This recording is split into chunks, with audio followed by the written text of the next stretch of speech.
Jony Ive, the man behind iconic designs like the iPhone and iPod, is leaving the company. That's not really news anymore. What's interesting now is that this appears to have been a long time coming. According to reports from both the Wall Street Journal and Bloomberg, Ive had been unhappy at Apple for a while. In fact, sources were quoted as saying he was dispirited by Tim Cook's apparent lack of interest in design. This was probably a tough pill for Ive to swallow considering the close relationship he enjoyed with Steve Jobs, who put an enormous emphasis on design. Ive was instrumental in the development of the iPhone, iPad, iPod, and MacBook Air, in part because Jobs felt design was almost as important as the engineering itself.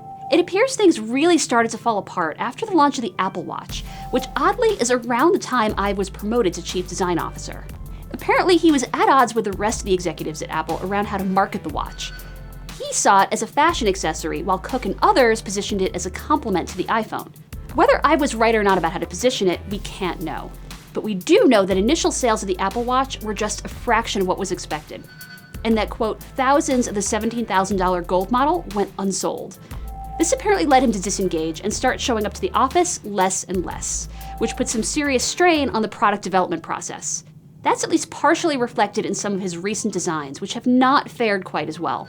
The most obvious being the AirPower wireless charging mat, which never even came out. Then again, it seems that Ive has found a way to have his cake and eat it too. His new design firm, Lovefrom, is reportedly going to continue to work with Apple to the tune of millions of dollars.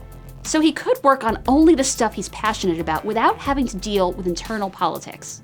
We'll see you tomorrow with more Engadget Today.